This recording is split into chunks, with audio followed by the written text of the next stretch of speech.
Bonjour à tous, j'espère que vous allez bien. Aujourd'hui, je vous propose une pintade au poire et à la vanille. Toutes les étapes en vidéo. Merci à vous de regarder cette vidéo du début à la fin. Merci infiniment. Pour réaliser notre pintade au poire et à la vanille, il nous faudra un bouillon de poulet, de la graisse de canard, quelques grains de poivre vert, la pintade qui se trouve ici. Ici, on a la gousse de vanille, du citron vert, des échalotes, de l'ail, les poires, du sel. Toutes les étapes en vidéo. Pour commencer notre préparation, je vais découper notre pintade en 6 parts.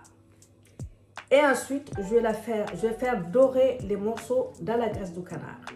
Je vais les retirer, je vais éplucher mes poires, je vais les faire aussi dorer. Que je vais retirer et réserver les poires. Je les rajouterai uniquement à la fin de la cuisson.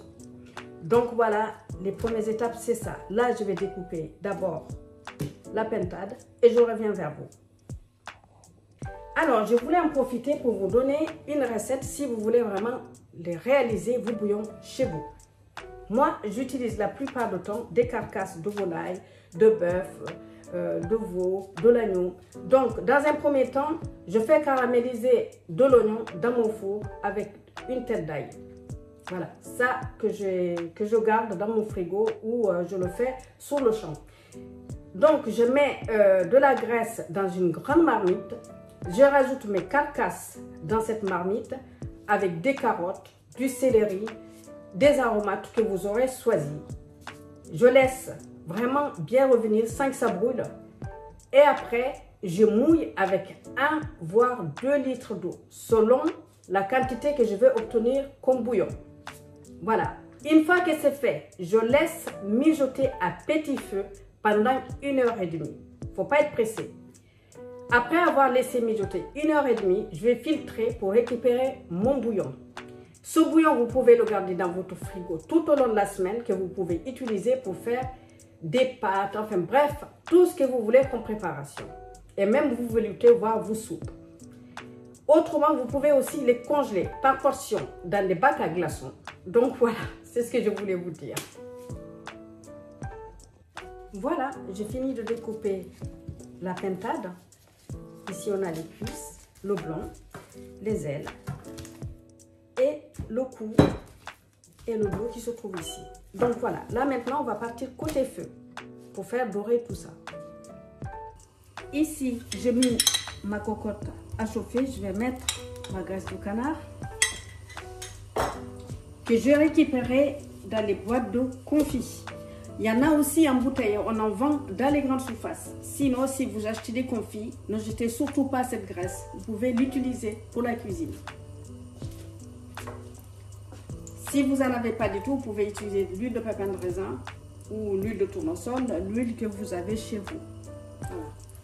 Donc, j'attends que ça chauffe et ensuite, je vais mettre mes morceaux de pintade à dorer. Maintenant, on va mettre nos morceaux de pintade à faire dorer. La graisse. Un peu plus. Et je viens vraiment bien les faire dorer de chaque côté. Et ensuite, je vais les retirer, rajouter les poires aussi. Avant de retirer les poires et remettre les morceaux de pintade par la suite. Et je reviendrai de toute façon vers vous. Donc là, maintenant, les morceaux de pintade sont bien dorés. Je vais venir saler, poivrer et ensuite les retirer pour ensuite mettre les poires aussi à faire dorer. Donc voilà, vous voyez juste que c'est bien doré. Donc là, je vais vérifier. Là maintenant, je vais rajouter les poires aussi, que je vais faire dorer de chaque côté avant de les retirer. Donc on peut retirer tout à fait.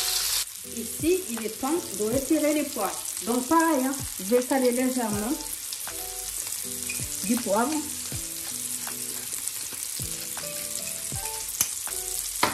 Et je vais les retirer. Pendant ça, je vais éteindre le feu.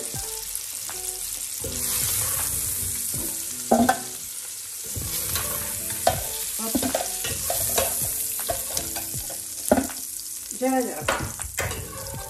Là maintenant, je vais venir rajouter mes échalotes,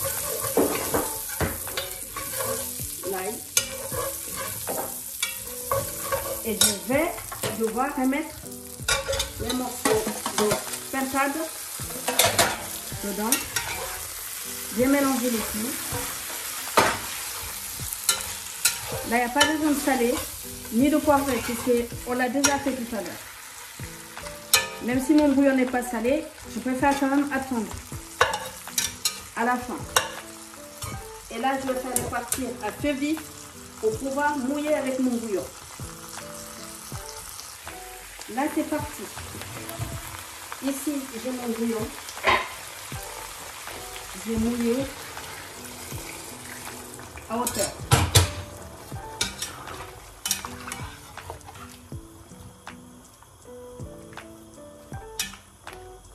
Je vais bien remettre les morceaux. Et là, maintenant, je vais rajouter ma gousse de vanille que j'ai déjà fendue. Voilà. Et là, on va laisser mijoter un quart d'heure. Et après, je vais mettre tout ça dans le four. Ça va cuire dans le four. Il faut compter 1 heure. Ici, j'ai ma gousse de vanille que j'ai fendue en plusieurs petits. J'ai pas du tout étiré la pulpe puisque tout va normalement se dissoudre à l'intérieur de la préparation. Voilà. Donc là, je vais laisser un quart d'heure à petit feu. Et ensuite, je vais fermer ma cocotte, envoyer tout ça dans le four. 1 demi-heure avant la fin de la cuisson, je vais rajouter mes poires, toujours dans le four. Parce que là, le feu, ça s'arrête dans un quart d'heure, c'est fini. J'enlève du feu, je vais envoyer tout ça au four.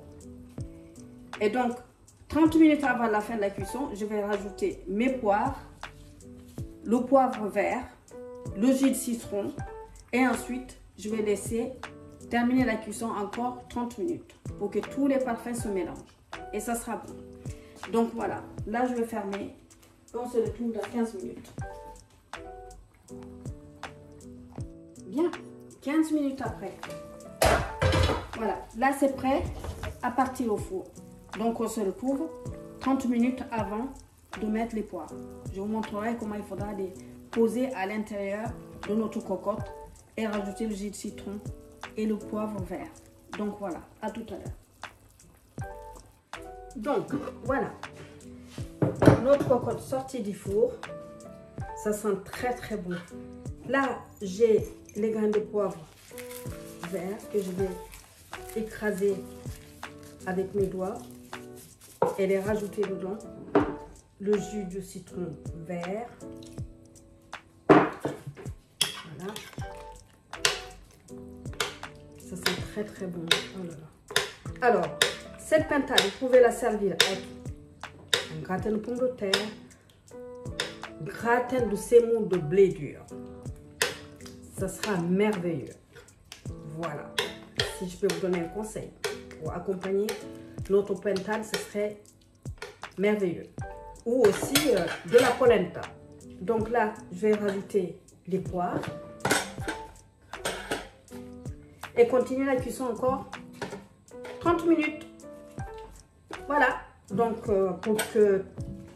pour avoir tous les parfums qui se mélangent, on va laisser encore cuire 30 minutes.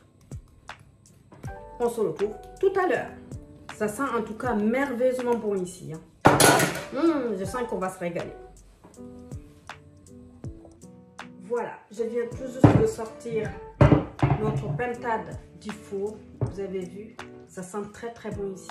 Le mélange de cette graisse de canard qui a été utilisée dès le départ, les poires, le parfum des poires, la vanille, enfin bref, j'espère que ça vous plaira. Pour l'accompagnement, je vous laisse choisir. Vraiment, je vous ai donné tout à l'heure quelques conseils. Ça peut être un gratin de semoule de blé dur, gratin de pommes de terre, enfin bref. Il y a tas de choses qui pourraient très bien aller avec cette pintade. Donc, j'espère que ça vous plaira. Bon appétit. Merci à vous d'être venus nous voir. J'espère que cette recette vous plaira. Likez, partagez et abonnez-vous si ce n'est pas encore fait. Je vous dis à très bientôt sur la chaîne de Tito aux saveurs entremêlées pour de nouvelles aventures. Ciao, ciao. Et surtout, prenez soin de vous. Ciao.